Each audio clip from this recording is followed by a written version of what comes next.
questions without notice. The member for Shortland.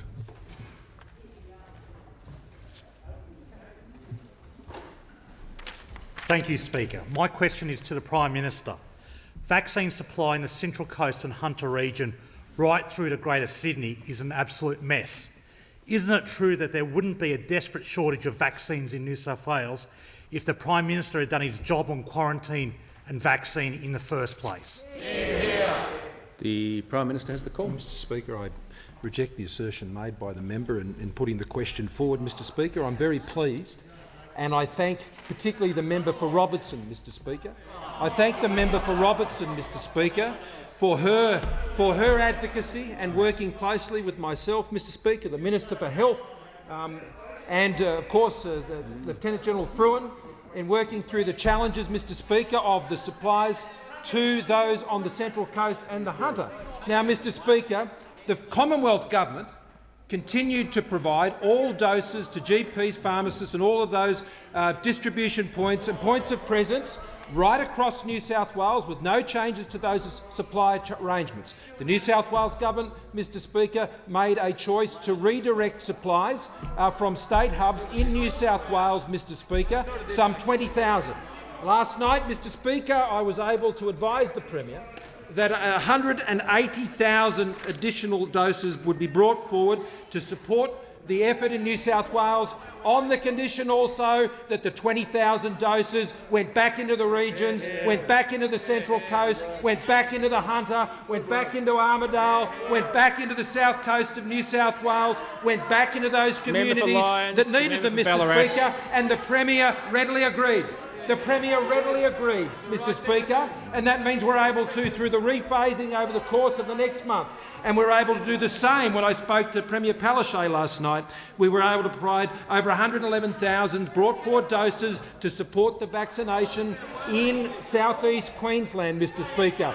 Now, Mr Speaker, I appreciate and welcome the work that has been done by the Minister for Health, the Secretary of Health and, of course, General Fruin, Mr Speaker, in looking at what the urgent needs are and ensuring that we're able to rephase those supplies to get it where it needs to go without taking a single dose from the vaccination program in any other state or territory or in any other place anywhere else around the country, Mr Speaker.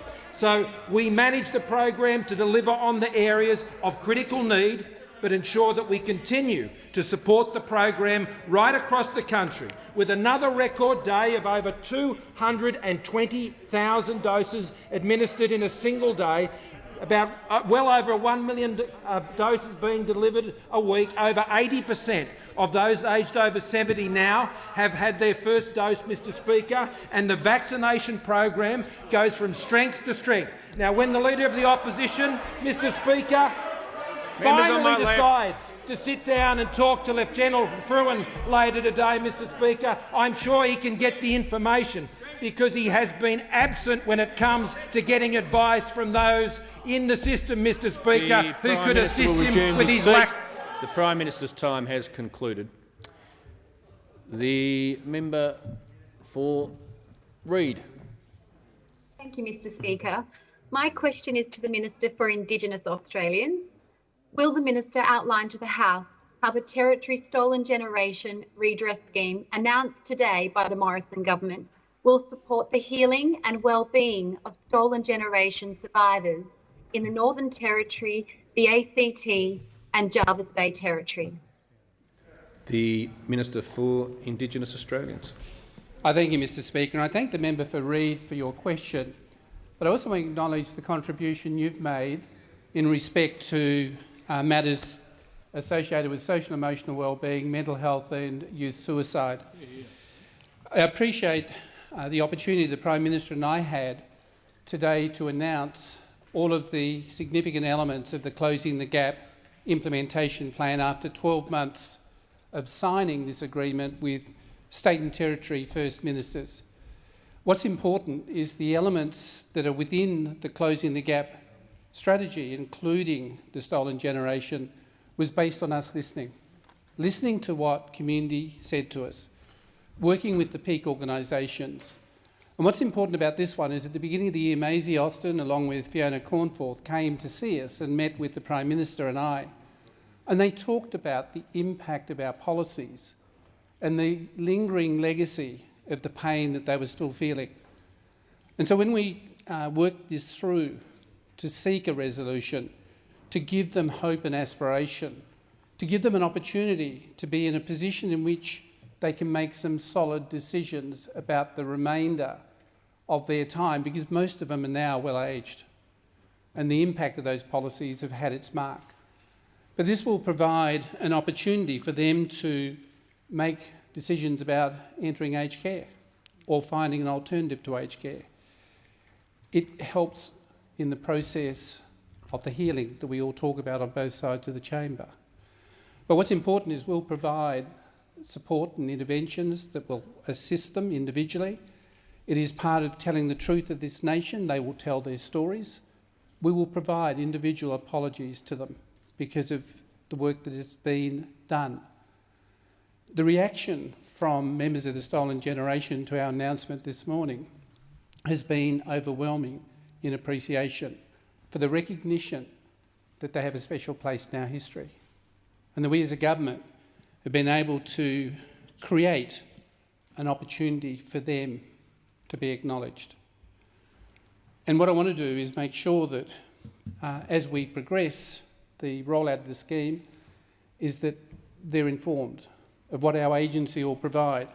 So we'll provide access to social and emotional wellbeing programs, mental health support, financial counselling, and any other support that they need in order for them to live a quality life as an outcome of this. They have waited for a long time, and it's a privilege in today making that advice and providing legal advice to them as well. So I want to thank all of my colleagues in Cabinet who overwhelmingly supported this initiative. Thank you. The member for Paterson. Thank you, Speaker. My question is to the Prime Minister. Simone from my electorate has to drive the youngest of her 5 children to Westmead Hospital, Sydney, 3 times a week for dialysis. She had her vaccine appointment cancelled and redirected to a Sydney student. My office had to intervene to restore her appointment because Simone feared that she may infect the immunosuppressed children she regularly comes into contact with. Isn't it the Prime Minister's fault that he failed to order enough vaccine when it counted? The member's time has concluded. The Prime Minister has the call. Thank you, Mr Speaker. I thank the member for her question, and I'm very pleased that the vaccination was able to be delivered. And like all members of this place, Mr Speaker, who deal with the urgent requests of their constituents, we are very pleased that the Health Minister and the various other ministries and portfolios where members need that support or assistance to support their constituents. Members around this place know that that is provided, Mr Speaker, and always should be, particularly when it comes to the health needs of those in our community. Now, I don't accept the assertion that was put forward by the member. As I explained in relation to my answer to the last question, Mr Speaker, there were no doses redirected from GPs or pharmacists or any of the primary care networks from the regional areas as a result of the government's national vaccination program. As the member would be aware, the New South Wales government had made a decision about redirecting from state clinics, and our government, Mr Speaker, has taken notice to rephase supplies, which means that those doses are going straight back into those regions. Like in the member's electorate, Mr Speaker, the state government had made a decision to reallocate those doses. That was against the advice of our government, Mr Speaker. We continued to provide that support, and I again thank those members who raised those issues with the Health Minister and I, and that we were able to ensure that that was redressed and that we're able to get those doses back into the regions, Mr Speaker. And I would have thought that the opposition would welcome that. I would have thought the opposition would welcome that, Mr Speaker. But once again, Mr Speaker, this Leader of the Labor Party, full of negativity, just the Prime Minister, all opposition, no substance. Just before I go to the next question, when questions don't mention the Leader of the Opposition, it's not an invitation for the Prime Minister at the end of his answer to make a political statement. I've made that point a number of times now. Go to the next question. The member for Grey. Thank you very much, Mr Speaker. My question is to the Prime Minister, and I ask him to please outline to the House how the Morrison government's first Commonwealth implementation plan to deliver outcomes under the National Partnership Agreement on Closing the Gap will work to give our Aboriginal and Torres Strait Islander communities the same opportunities and expectations as any other Australians. The Prime Minister has the call. And I thank the member for his question and for his passionate work in the many Indigenous communities in his very large electorate in South Australia. In about 5 minutes' time, less, Mr Speaker, the Australian Olympic flag bearer and proud Indigenous Australian Paddy Mills will be leading our Boomers in the semi-final of the Olympics against the United States. He will be leading his team there, Mr Speaker, his Australian team.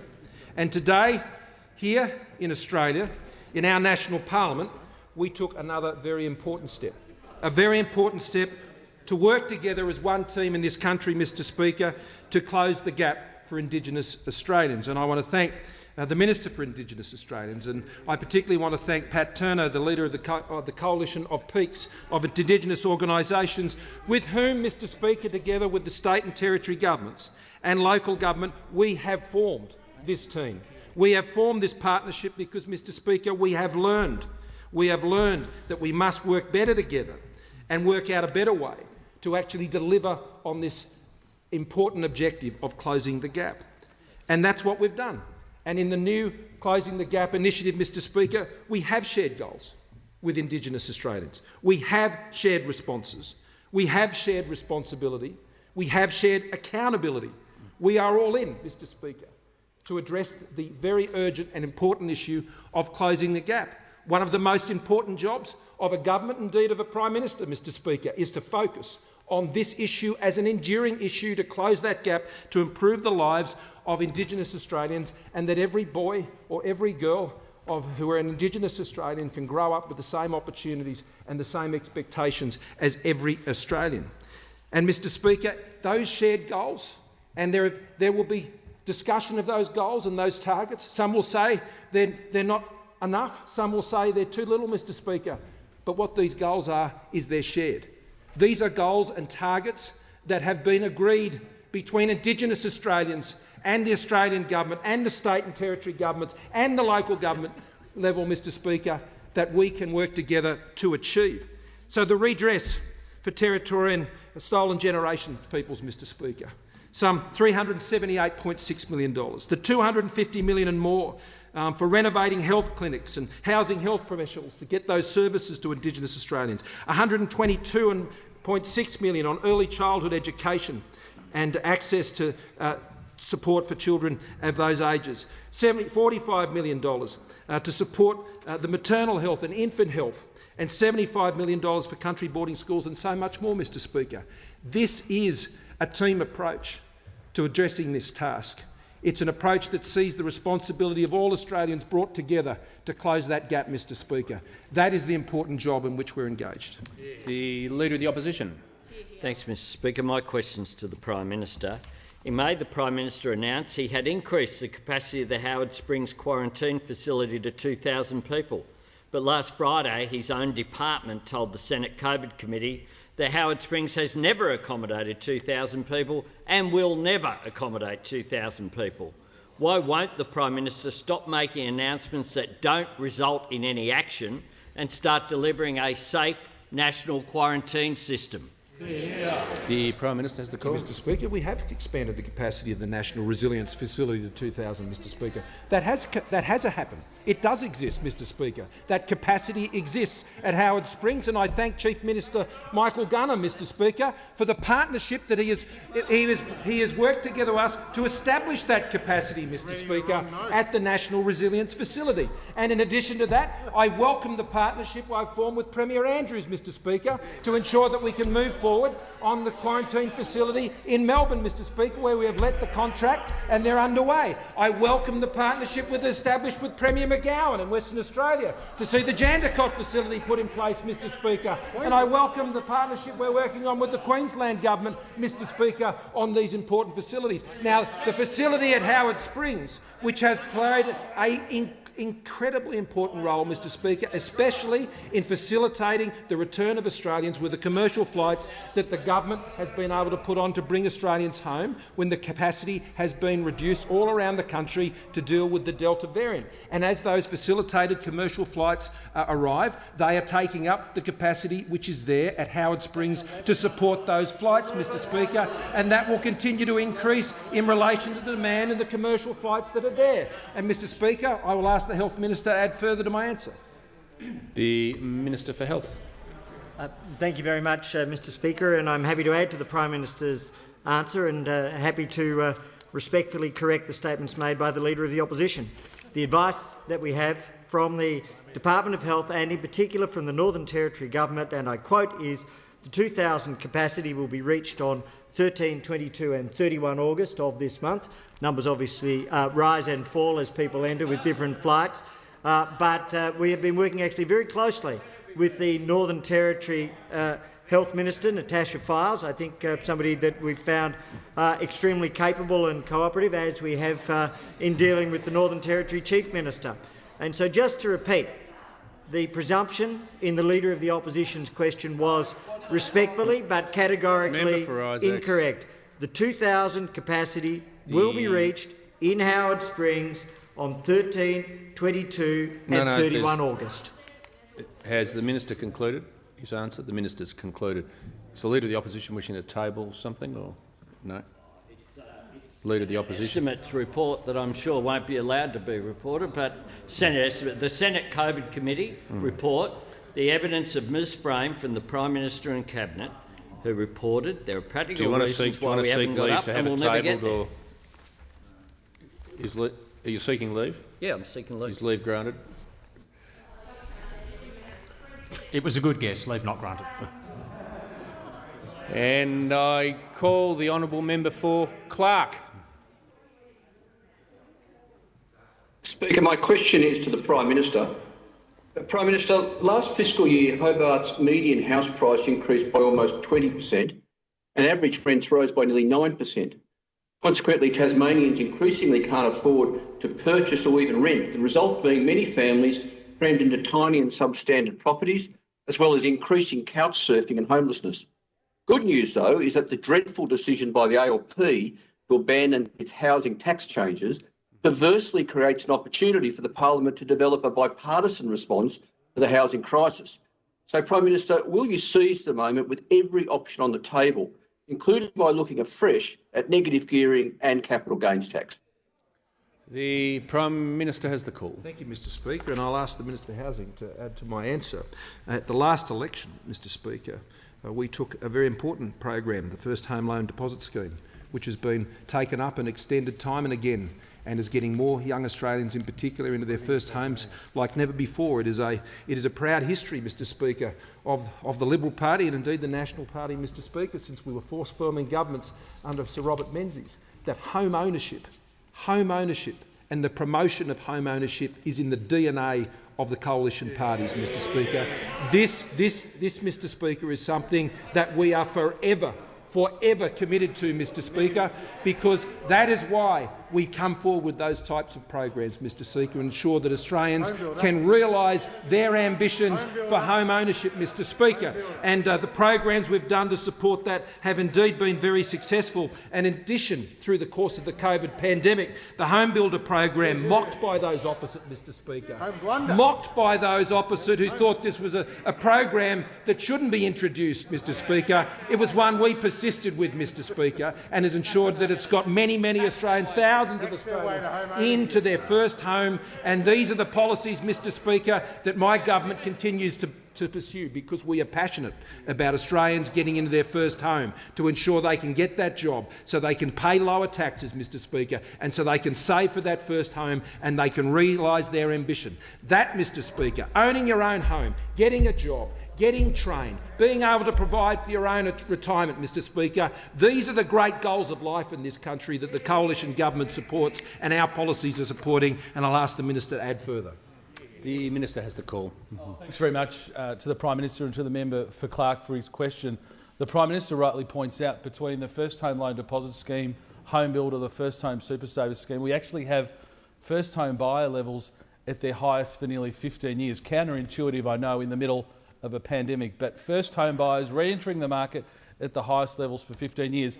And working with the member for Clark, and we've worked very constructively together, we've made additional investments into Tasmania through the Hobart City deal, 100 social and affordable homes. We forgave $230 million of Tasmania's historic housing debt, which is being put now towards additional social and affordable houses. So whether it's helping first home buyers purchase a home or helping other Australians get secure housing, we've worked very constructively with the member for Clark and with the Tasmanian government to do so. But for 6 years, and the member for Clark's right to refer to Labor's housing taxes, for 6 years the Labor Party ran around Australia saying that the answer to all of the problems were their taxes. And now they're very quietly walking away from that. The Leader of the Opposition should apologise to Australians, for misleading them for 6 years about their housing taxes. Time we all has know in concluded. Australia.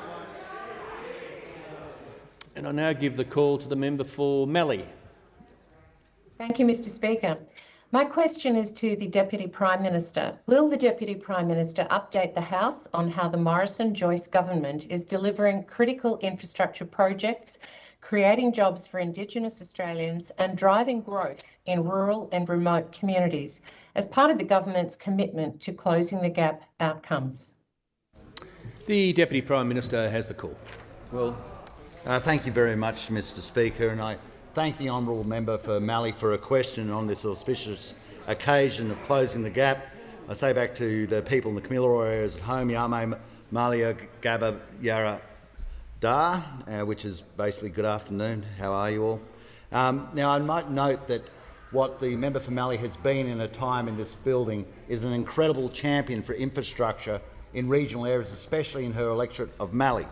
In her electorate of Mallee, she has been a champion of especially the Murray Basin Railway Line, as well as such things as the South West Loddon Pipeline.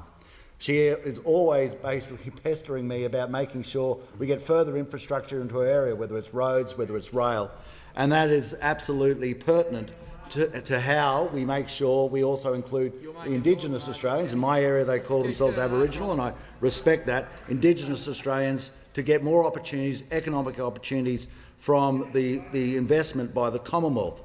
We see Aboriginal families, Indigenous families such as that of Heath Christensen, who in the northern part, in the Gulf area, with work around Mapoon, around the Torres Straits and the Batavia districts, has created a business as an Indigenous person with 67 employees and 38 of them Indigenous with 8 apprentices. This is the sort of success that you see. And we have got to make sure that we do further to inspire those businesses, and we do that by such things as making sure that any government contract in excess of $7.5 million that we, with the taxpayers, put in, has to have an Indigenous component.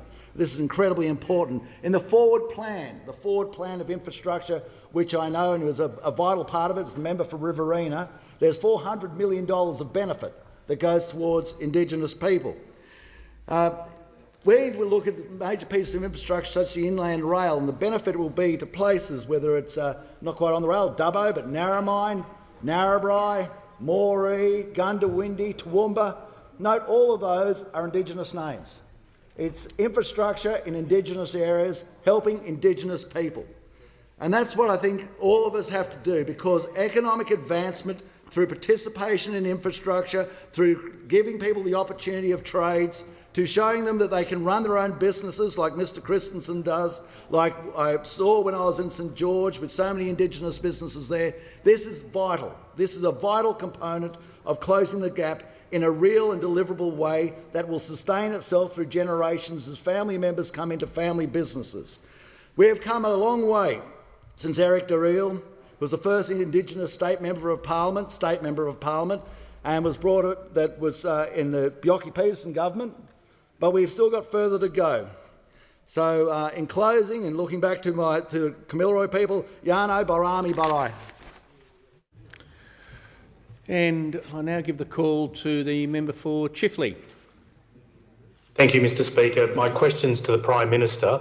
Yesterday in this House, the Prime Minister admitted it was not possible to have domestic manufacturing of mRNA vaccines for years. So why did the former Industry Minister say in October last year it was achievable this year? The Minister for Industry, Science and Technology. Thank you. Well, the simple answer to that is that's not at all what the former Industry Minister said. And that's why you won't quote directly, because the former Industry Minister was talking about capability. And if you have a look at capability, for instance, at the University of Monash now, they have created an mRNA prototype.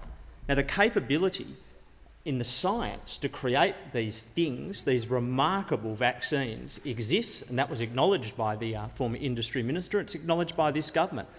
The complexity of the project is to either, if we are to domestically invent, if you like, the vaccine, to create the IP and the tech that would otherwise need to be transferred here, that needs to go through 3 clinical phases of trials and then has to be married to a commercial manufacturing facility domestically that has to have the scalable productive capacity to go from 0 to 25 million doses. And that is a matter of significant complexity.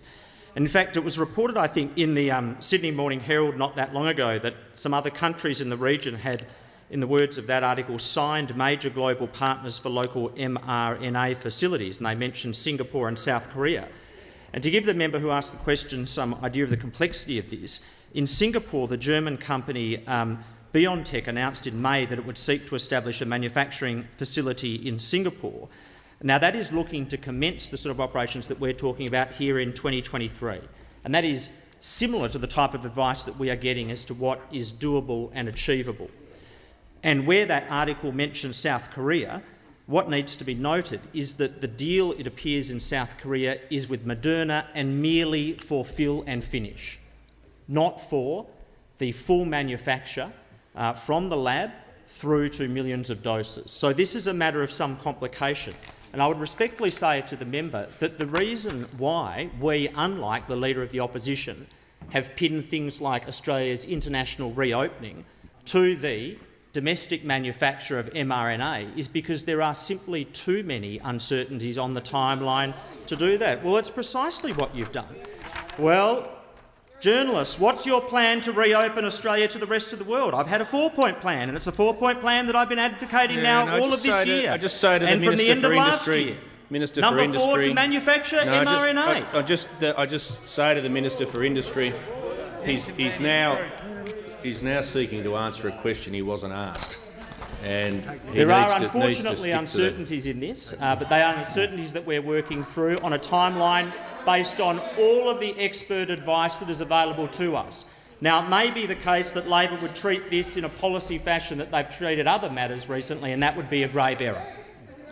The member for Griffith is warned, and the Manager of Opposition Business has the call, seeking to table a document. That's right, Manager of Opposition Business. Seeking to table a transcript of the interview for the previous minister, where it answered a question as to how long it would take to get the production line up and running. The previous minister said 9 months to 12 months. Business just needs to seek leave. Yeah, that's what I'm seeking leave for, the 9 to 12 month time frame. I'm getting the production line up and running. October. Leave is not granted. 2020. And I now give the call to the member for Barara. Thank you, Mr. Speaker. My question is to the Treasurer. Can the Treasurer explain to the House how the Morrison government's strong economic management is empowering Indigenous businesses and supporting Indigenous workers and their families throughout Australia? The Treasurer. Well, thank you, Mr. Speaker, and I thank the member for Barara for his question and note his long-time, genuine and deep interest in Indigenous affairs. Indeed, he is the chair of the House Standing Committee on Indigenous Affairs, and he's the co-chair of the Joint Standing Committee on Constitutional Recognition. And I note his extensive experience prior to this place in advancing the interests of Indigenous Australians. Now, Mr. Speaker, since 2015, $4.3 billion in Commonwealth contracts have been awarded to more than 2,300 Indigenous businesses, including, over the course of the last year, 200 Indigenous businesses receiving their first Commonwealth contract. And these contracts have been awarded across all sectors of the economy. Indeed, in research and technology, engineering, we have seen in the last 5 years a 9-fold increase in those contracts being awarded to $90 million. And we have seen in the broadcasting and the telecommunication space over the last 5 years a 10-fold increase in the amount of contracts being awarded to $45 million. And in this year's budget, we put more money into the skills and the training of Indigenous Australians, because workforce participation, economic empowerment is absolutely critical to a person's well-being. So more than $240 million for new skills employment programs, for Indigenous Girls Academies, for Indigenous entrepreneurs, for community organisations.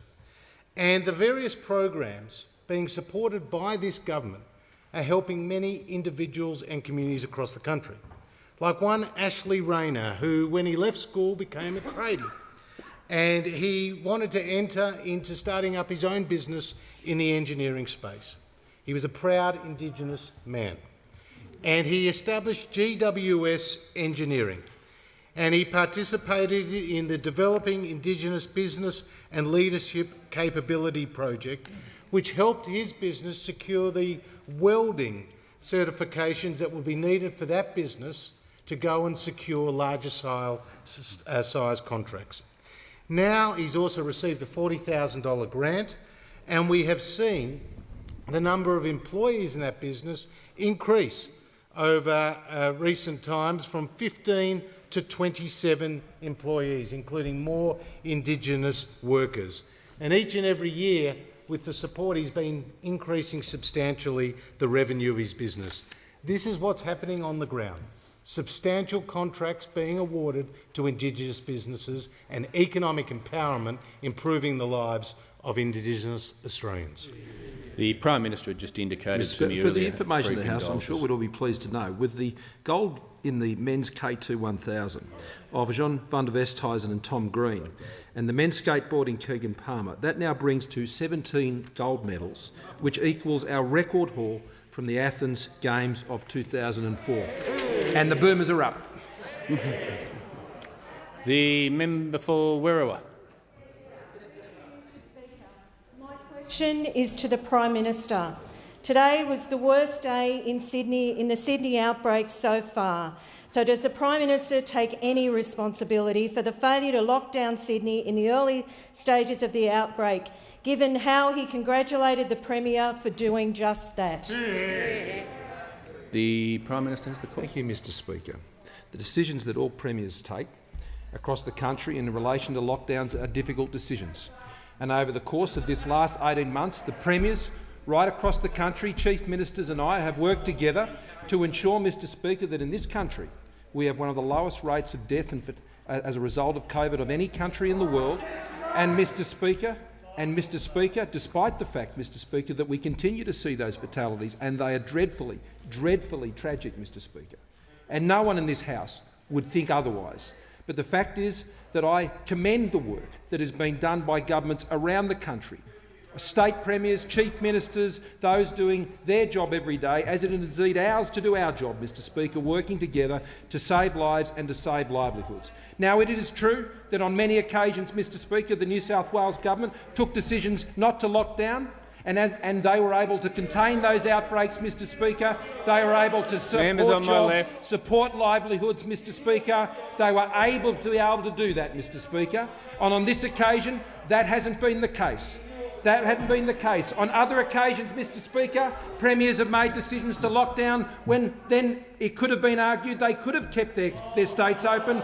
And, Mr Speaker, there have been hindsight decisions on those also. The premiers have difficult calls to make, Mr Speaker. I seek to support them all in the work that they do in this country to save lives and to save livelihoods. All I know, Mr Speaker, that each and every day during this pandemic... The member for Lyons will leave under Standing Order 94A. The Prime Minister has the call. Thank you, Mr Speaker. Each and every day during this pandemic, the lack of support from the opposition has been appalling.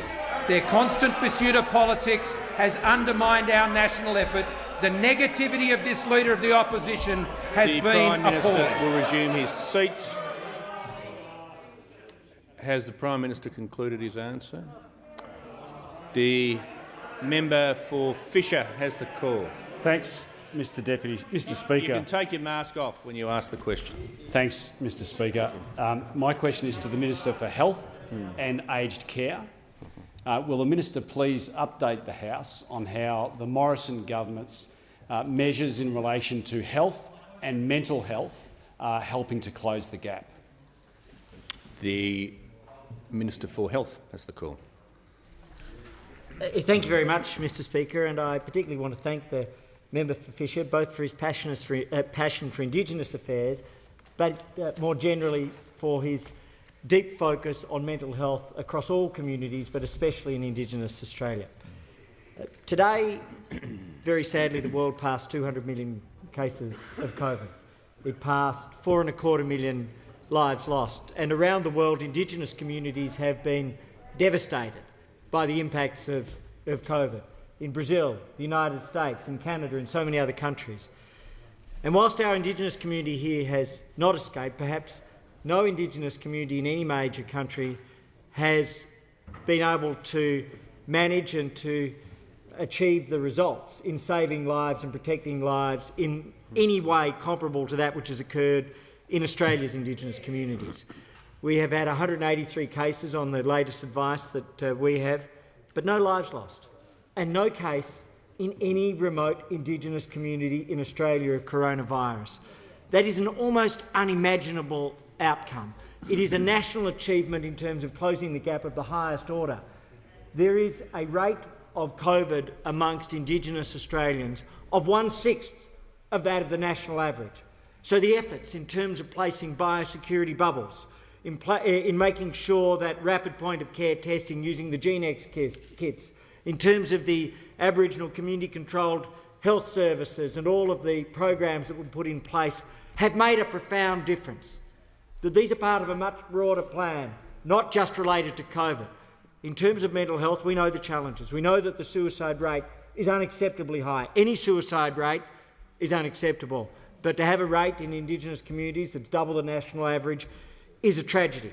And so in order to close that gap, we invested $134 million on top of the $700 million per annum as part of this most recent budget.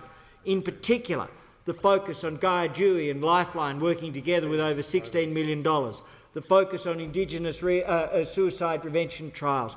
All of these things are coming together.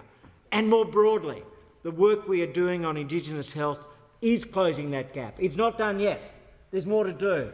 But what we are seeing, extraordinarily, Indigenous children's vaccination rates for 5-year-olds on the figures available just today are higher than the national average. 97.1% of 5-year-old Indigenous kids are vaccinated. 95.2% of Australian kids more generally are vaccinated. And what that means is that we are saving lives and protecting lives. But perhaps most importantly of all, over the last 7 years, we've seen a 25% drop in Indigenous children's mortality rates.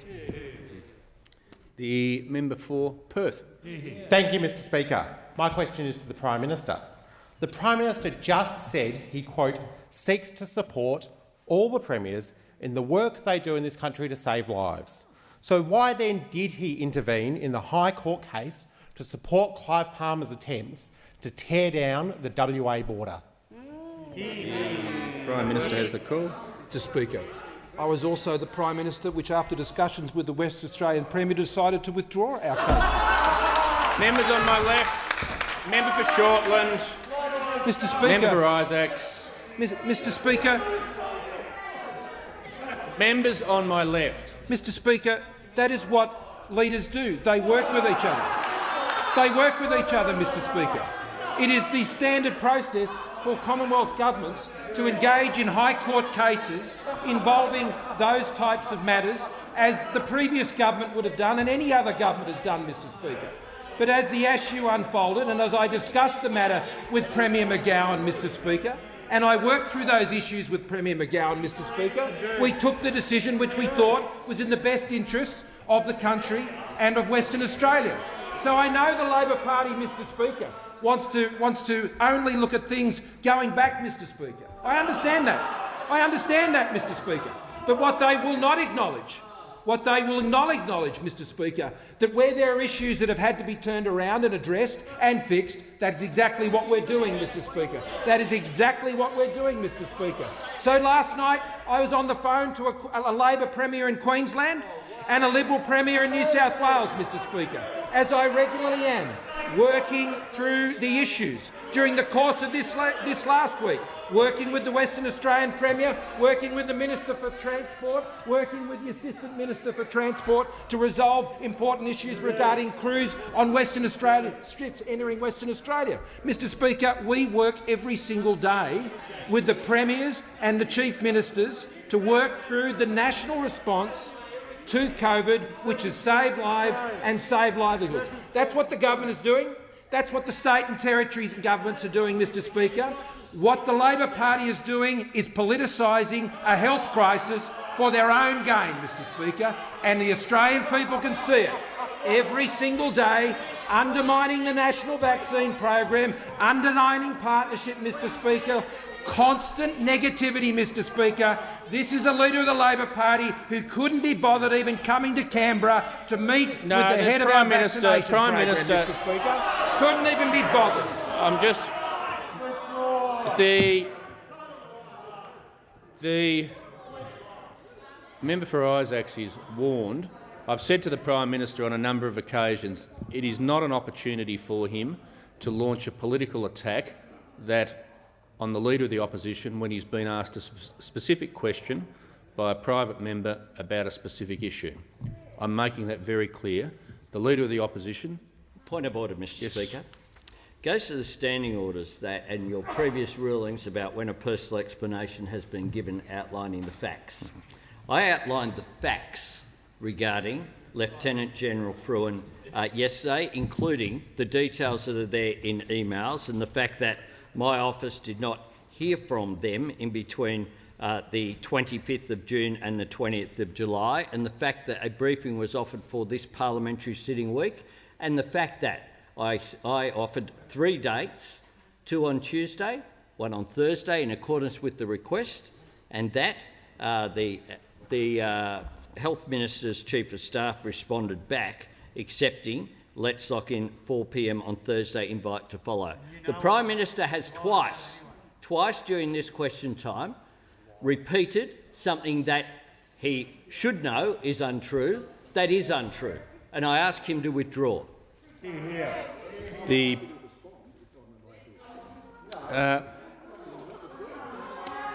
I just say to the Prime Minister,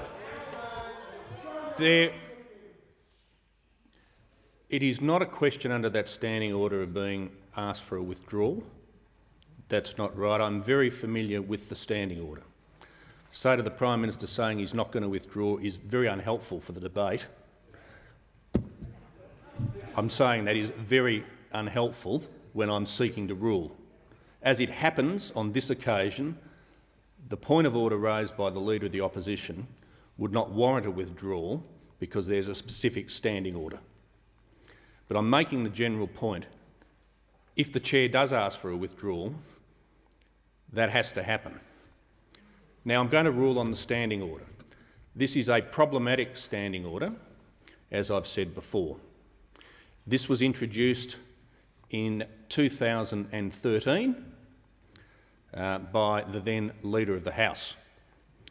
And what that standing order essentially says is if a claim has been made and a personal explanation has been taken, that claim cannot be repeated. That is what that standing order says, and that is what former Prime Minister Abbott and former Leader of the House Mr Pyne introduced, citing a whole lot of instances in opposition, and I'll say I was in a different seat, where the then Prime Minister at the time, then Leader of the Opposition, kept making personal explanations about health spending. Now, frankly, when the standing order was introduced, I thought it was problematic. The then Speaker, Bronwyn Bishop, thought it was problematic and said so. But that standing order is there. What it requires, of course, is for the Speaker to have heard it and to have heard all the material. As it happens, I have heard that, and so under that standing order, I don't think that claim can be made again unless there's new information. Yes, the Prime Minister. And I'm happy to do this through another form of the House at the conclusion of question time, because I believe, Mr Speaker, the Leader of the Opposition has misrepresented the claim that I have made. Mr Speaker, I have made no suggestion about the arrangements for this week. I have simply made the point that Lieutenant General Fruin has been in the role since the start of June. Since the start of June, Mr Speaker, and at no time over June or in early July did the Leader of the Opposition seek to be informed by him, and that's a fact. I'm just going to say to the Prime Minister, one of the reasons we're discussing this is because he's ignored my earlier rulings about attacking the Leader of the Opposition, when he hasn't asked the question and the subject of the question is not about him. So I've now made that point for a fourth time. Let's move on with question time and see where we end up. The member for Bass. Mr Speaker, my question is to the Minister for Home Affairs representing the Minister for Women. Will the Minister outline to the House how the Morrison government's implementation plan on closing the gap will help to deliver outcomes for Indigenous Australian women across the country? The Minister for Home Affairs representing the Minister for Women. I thank the member for her question. Safe, strong and successful local communities are our government's goal for all Australians. But the gap between outcomes in Indigenous communities and other Australian communities has unfortunately proved an obstinate challenge for successive governments. Today, our government has outlined a practical implementation plan. It's a $1 billion commitment to action and accountability on truly closing the gap. It methodically sets outcomes that have been developed in partnership with Indigenous community leaders. These outcomes are on health, education, employment, cultural connection and, most importantly, safety. The right to feel safe in our homes and communities is fundamental, especially for women and children. Today's plan sets a target to at least halve all forms of family violence and abuse against Aboriginal and Torres Strait Islander women and children over the next decade. It's a crucial goal as we progress towards further reductions. And, as with all aspects of the implementation plan, this goal will be driven by Indigenous partnerships.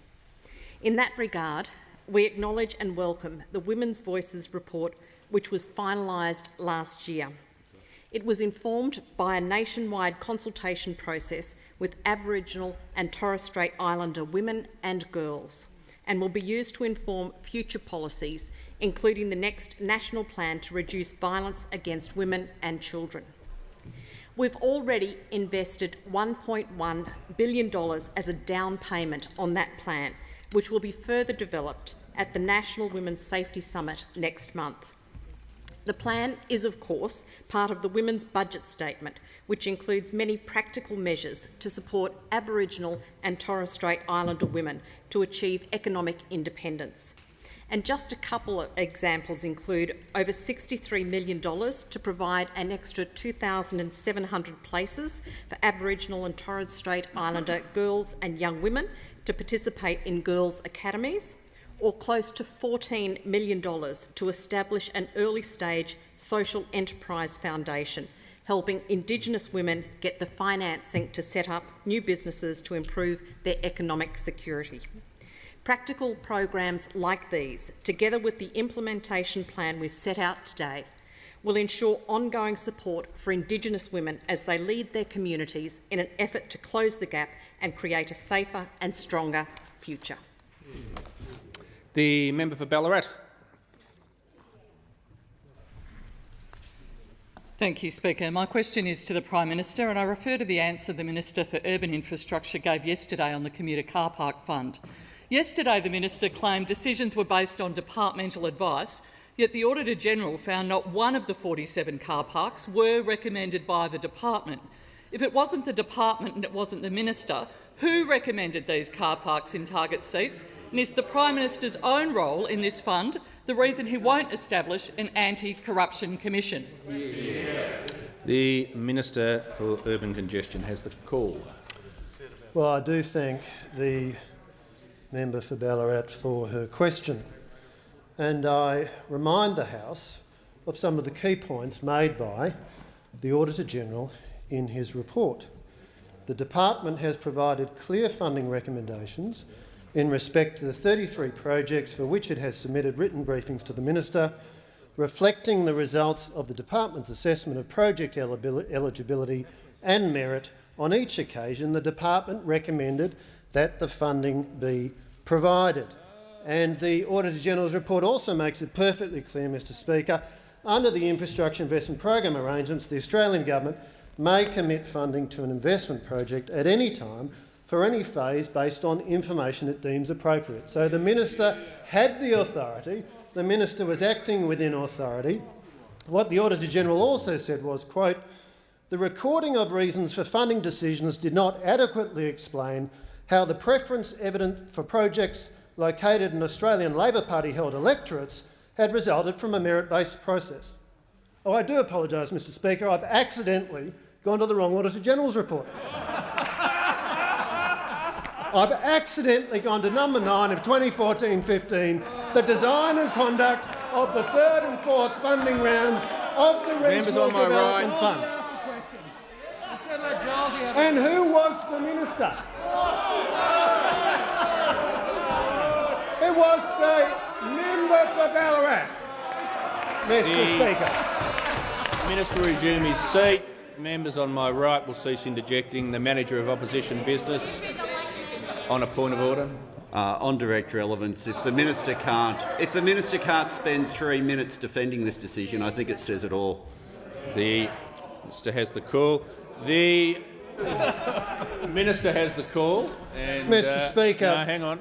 Just before you go on, you have the call, but there'll be no more accidents. Okay? The minister has the call. Mr Speaker,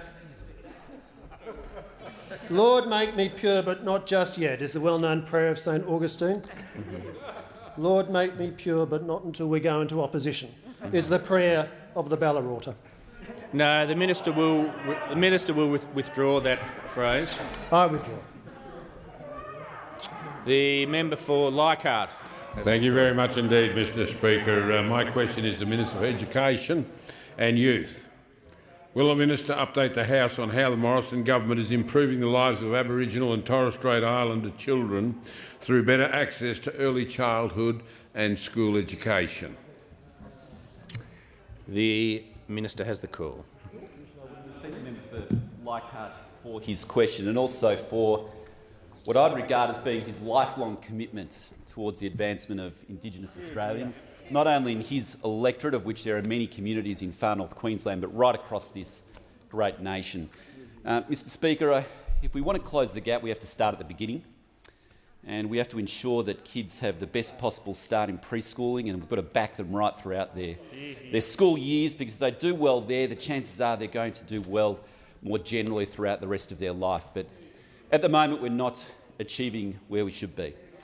In fact, only about 1 in 3 children, Mr Speaker, arrive at school fully prepared to learn. And if you're not arriving at school fully prepared to learn, the chances are you'll fall behind during schooling, and that's exactly what happens. In fact, by just year 3, the average Indigenous kid is already 2 years behind the average non-Indigenous Australian. Mr Speaker, this is unacceptable, and we have to do better in this regards collectively. And, Mr Speaker, today, as part of the Closing the Gap implementation plan, the Prime Minister, the Minister for Indigenous Australians and myself announced $250 million to boost quality early childhood and school education for Indigenous kids. And what we've done with this money, Mr Speaker, is specifically focused on initiatives which we know have already worked, and we're scaling them up to have more impact on more children. For example, the Connected Beginnings program, which has been so successful already in 23 communities in not only boosting preschool attendance, but actually boosting vaccination rates, as well as helping with maternal health. We're rolling that out to a further 27 communities, and that'll benefit 8,500 children. We're also extending the funding of a highly intensive preschool program, which is focused very much on the really at-risk kids. And what it's been shown to do is take those at-risk kids, and by the time they start school, they're at the average level of every Australian. A fantastic program. We're boosting that as well. Mr. Speaker, the school years, we've put $25 million into programs specifically focused at implementing phonics and explicit instructions, because we know that works, and it's so important, particularly for disadvantaged kids. And that will make a difference again to hundreds, if not thousands of kids to learn to read particularly, which is so important. More boarding school opportunities, Mr. Speaker, supporting our top independent schools to engage with remote schools, to support them with their resources, teachers and others. Mr. Speaker, this is all so important because every kid, no matter where they live, should get the best possible start in life. They should have the opportunity to have a world-class education, and this will get us toward. The member for Ballarat. Thank you, Mr. Speaker. And my question is to the Minister for Urban Infrastructure.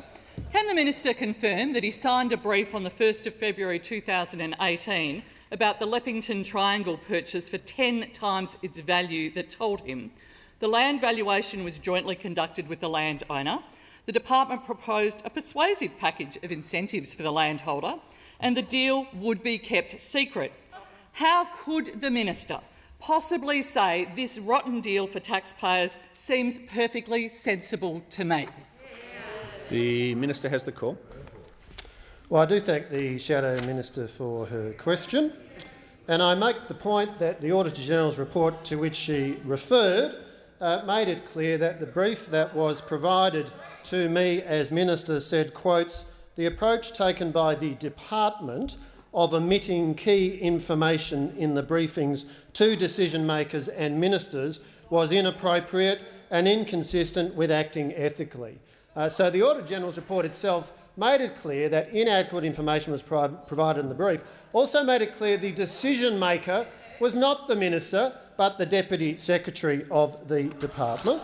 But it's also noteworthy, Mr. Speaker, that if you go to the Sententia report tabled to a Senate committee, an independent audit of the department's decision-making, the lead reviewer of this report was a former national president of the Institute of Internal Auditors in Australia. That report found it is likely that the land value to both the seller and the Commonwealth, the land had value to both the seller and the Commonwealth above and beyond the going rate for agricultural land in Western Sydney. The determination of the amount to pay for a property is a judgment, was the wording of the independent audit. Officers exercised that judgment in the case of the Leppington Triangle and paid a price per square metre that is not inconsistent with numerous recent transactions in the region. Those are not my words, but the words of an independent review. Let's be clear, Mr. Speaker. We are getting on with delivering Western Sydney Airport. For 6 years, the Leader of the Opposition was the responsible portfolio minister, and he could not get it delivered. It took our government in 2014 to make a commitment to deliver Western Sydney Airport.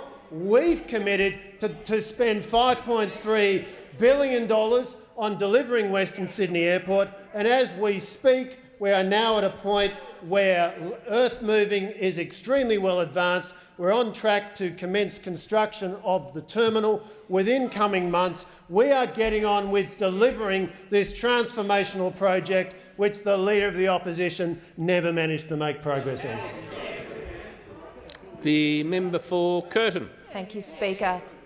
My question is to the Minister for Communications, Urban Infrastructure, Cities and the Arts, representing the Attorney-General. Will the Minister update the House on the Morrison Government's commitment to improve access to justice for all Australians, particularly Indigenous Australians? The Minister representing the Attorney-General. Well, I do thank the member for her question and for her long-standing interest in the education and advancement of Indigenous Australians and her deep experience in the field of education. Mr Speaker, the Morrison Government is committed, of course, to the refreshed National Agreement on Closing the Gap, and I particularly congratulate the Minister for Indigenous Australians on his leadership. There are 2 justice targets within that agreement: to reduce incarceration rates of Indigenous adults by 15%, to reduce incarceration rates of Indigenous youth by 30%. And of course, the Minister, with the support of the Prime Minister and Cabinet, has delivered committed to an implementation plan with more than $1 billion in total in new measures. And I'm pleased to say that that includes a $25 million package of funding directed to the justice targets that form part of the plan.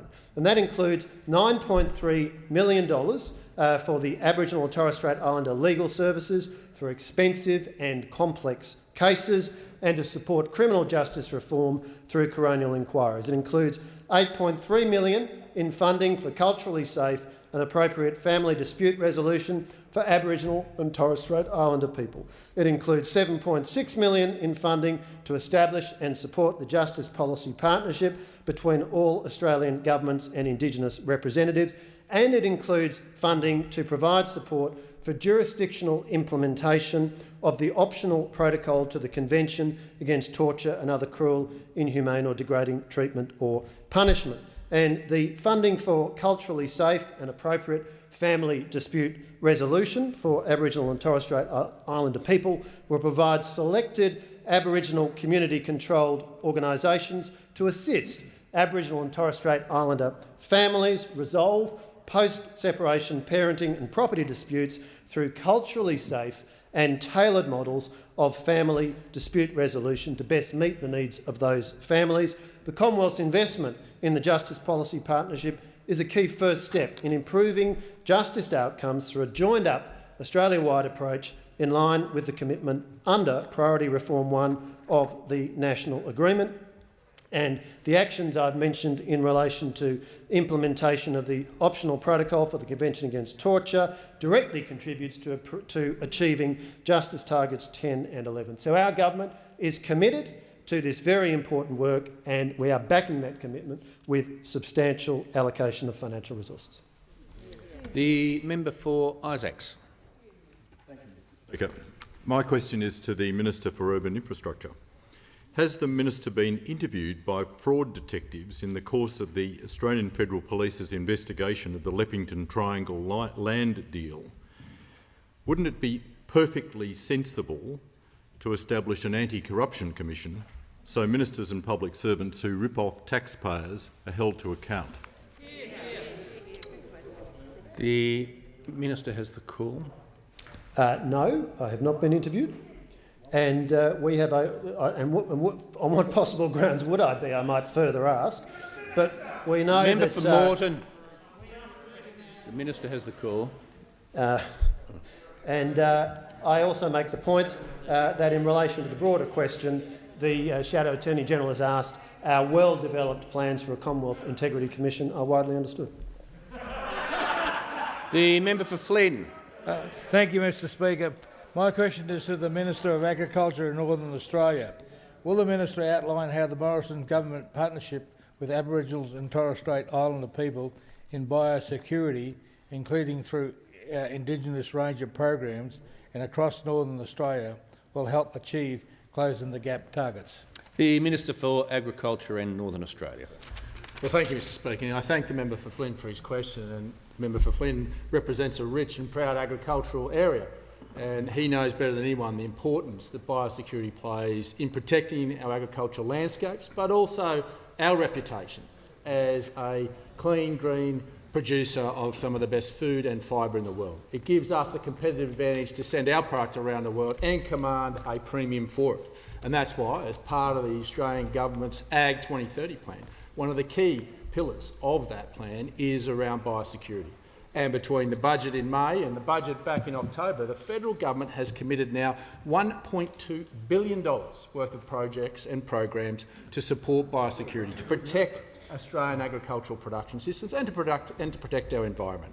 And that's not just investing in technology, that's also about investing in boots on the ground, because the threats are evolving. We are seeing these pests and diseases sweep across the globe to Southeast Asia, and the front line of those are not just in our airports and ports, they are now at the north. They are now on the ground. We are facing African swine fever in Papua New Guinea and other threats that are literally blowing in from Southeast Asia. So it's important that we invest in boots on the ground. And the Indigenous Ranger program has been pivotal to that.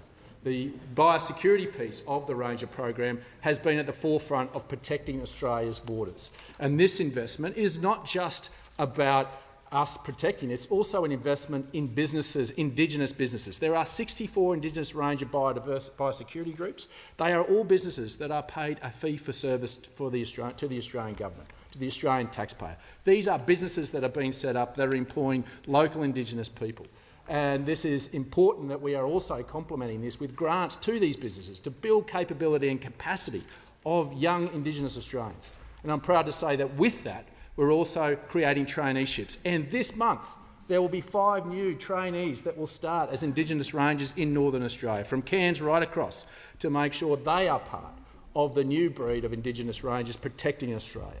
We're also investing in their education, Cert 4, in tropical biosecurity, to give them the tools to be able to be there to understand the work that they're undertaking, whether that be trapping, surveillance, data collection that feeds back into the Department of Agriculture. So we understand the threats that are there to our environment and to agricultural production systems.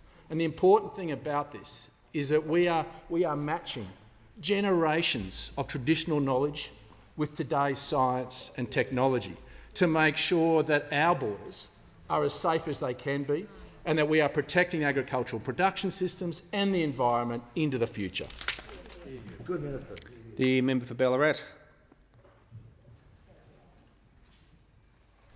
Thank you, Mr Speaker. My question is to the Minister for Education and Youth, and I refer directly to comments he made yesterday regarding his previous portfolio. The Minister said in regard to the Commuter Car Park Fund that sites were chosen on need. Given we now know that not one of these sites were recommended by the department, how can that possibly be true? The Minister has the call. Member for her question. The Leader of the House. Thank you. Leader of the House on a point of order. Yes, sorry, I was speaking with the whip, but that is a question about the Minister's previous portfolio, Mr Speaker. That I'm ready to rule on the matter. If it's, just let me get to the page, sorry. This has come up a number of times, and certainly the Leader of the House is quite right that a minister can't be asked point blank about their previous portfolio in this House. That's the case. There are some exceptions, though, and one exception is, well, I'll just read it. A minister may not be asked a question about his or her actions in a former ministerial role. However, in a case when a minister had issued a statement referring to earlier responsibilities, a question relating to the statement was permitted. And he did make comments yesterday, and there's a couple of precedents there. I could go through them, though. Most recent being in 2006, where Speaker Andrew ruled a question in order. In fact, he didn't even get to rule. The minister was Minister Truss, who answered about his previous ministerial responsibilities based on the fact he'd made some comments. So I will allow the question. Of course, it's up to the Minister how they respond. Thank you, Mr Speaker. Yesterday I spoke at a press conference and addressed a number of questions in relation to the commuter car parks commitments that we had made, and I gave very comprehensive answers to those questions, and I stand by those answers. The member for Braddon has the call. Thanks, Speaker. My question is to the Minister for Defence Personnel and Veterans Affairs.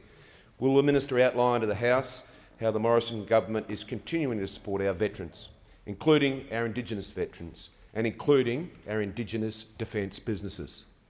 The Minister has the call. Well, I thank the member for Braddon for his question. He is, of course, a decorated veteran with 20 years of military service, and I thank him for that, and also for his enduring interest in defence and veterans affairs. Mr Speaker, the contribution of Aboriginal and Torres Strait Islander people to our armed forces has been enormous and dates back to the Boer War over 120 years ago. In 1914, Indigenous Australians weren't counted in the census and had few rights, but when war began, many volunteered to serve our nation. The Australian War Memorial notes that more than 1,000 signed up to fight, even though at the time they weren't officially allowed to join on the grounds of race. But the reality is, Mr Speaker, there are no precise records. When World War II began, Mr Speaker, Indigenous Australians again answered the call to defend our country. That long and proud history of service, Mr Speaker, continued through the years. Indigenous Australians served with distinction in Korea, in Malaya, Borneo, Vietnam, and of course in all modern conflicts and peacekeeping operations over the past few decades. Our country must always honour that service and sacrifice, never forget it, and ensure that all veterans, including Indigenous veterans and their families, receive the best possible care that our country can give. Reconciliation, Mr Speaker, is a vitally important piece of national work, and while we have come a long way, that work is unfinished, and it's incumbent on all of us, Mr Speaker, in this place and all around Australia to keep walking down that road of reconciliation. The Department of Defence is committed to closing the gap and enhancing outcomes for Aboriginal and Torres Strait Islander people and their communities, and has now set a target of 5% Indigenous participation by 2025. The Defence Reconciliation Action Plan contains 61 actions targeted at supporting Indigenous businesses, community engagement, recruitment and retention. Under the plan, Defence has awarded $1.86 billion in contract value to more than 550 Indigenous businesses since the Indigenous procurement policy commenced in July 2015. And through the Department of Veterans Affairs, Mr Speaker, we continue to support all veterans, including Indigenous veterans, with our wellbeing centres. And I visited one in Townsville, Australia's largest garrison city, just a couple of weeks ago with the member for Herbert. And Mr Speaker, the Department of Veterans Affairs has established the role of National Indigenous Liaison Officer and a network of Indigenous Veterans Liaison Officers to work with Indigenous veterans to assist them in accessing entitlements and services. I would like to thank and acknowledge all of our Indigenous servicemen and women, veterans, their families, for their service and their sacrifice for our nation. The Prime Minister. Thank you, Mr Speaker. I ask that further questions be placed on the notice paper, and the Boomers are up 45-42 at half-time.